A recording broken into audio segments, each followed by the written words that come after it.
ऐसा लग रहा था कि ईरान यूएस वॉर बस अब खत्म ही होने वाला है। ट्रंप चिल्ला चिल्ला कर ये बता रहे थे कि ईरान के साथ सक्सेसफुल डील भी हो गई है और अब तो पूरी दुनिया का संकट खत्म होने वाला है।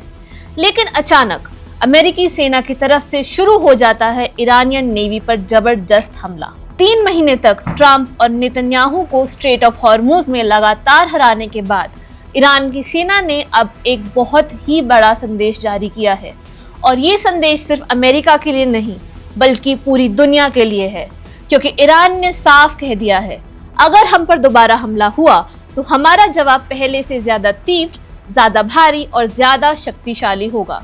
ये धमकी ऐसे ही नहीं आई है।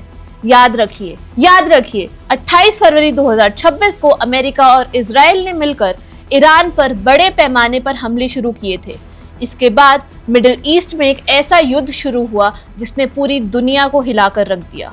लेकिन ईरान ने सिर्फ जवाब नहीं दिया, उसने दुनिया की सबसे महत्वपूर्ण समुद्री लाइफलाइन स्ट्रेट ऑफ हॉर्मुज को अपनी राजनीति का केंद्र बना दिया।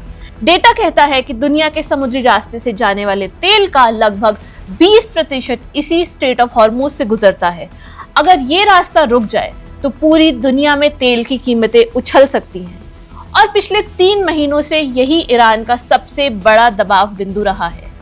अब आइए 25 मई 2026 पर, जब दुनिया ट्रंप की पीस डील की बात सुन रही थी, तभी अमेरिकी सेंट्रल कमांड यानी सेंटकॉम ने दक्षिणी ईरान में नए हमले शुरू कर दिए।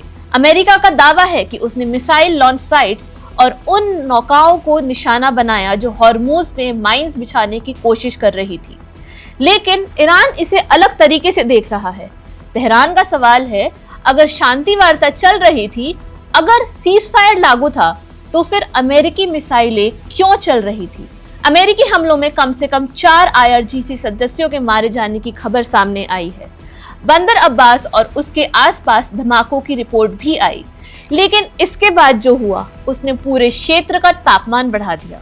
ईरान के शीर्ष नेताओं ने चेतावनी दी कि अब अमेरिका के मिडिल ईस्ट में कोई सुरक्षित ठिकाना नहीं मिलेगा। यहाँ तक कि ईरान के सर्वोच्च नेतृत्व की तरफ से कहा गया कि गल्फ देशों में मौजूद अमेरिकी सैन्य ठिकाने भी सुरक्षित नहीं माने जाने चाहिए अगर युद्ध फिर भड़कता है। दिलचस्प बात यह है कि इसी समय दोहा कतर में अमेरिकी और ईरान के बीच बातचीत भी जारी है। रिपोर्ट्स के मुताबिक बातचीत सिर्फ युद्ध रोकने की नहीं है। मुद्दे हैं स्ट्रेट ऑफ हॉर्मुज को दोबारा खोलना, अरबों डॉलर की ईरानी संपत्तियों को अनफ्रीज करना, परमाणु कार्यक्रम पर समझौता और क्षेत्रीय संघर्षों को रोकना। यानी एक तरफ बातचीत, दूसरी तरफ बमबारी, एक तरफ पीस डील, दूसरी तरफ मिलिट्री स्ट्राइक्स। और शायद यही वजह है कि अब ईरान खुद को कमजोर नहीं बल्कि मजबूत स्थिति में दिखाने की कोशिश कर रहा है। 3 महीने के युद्ध के बाद भी अमेरिका अभी तक हॉर्मुज का मुद्दा पूरी तरह हल नहीं कर पाया है।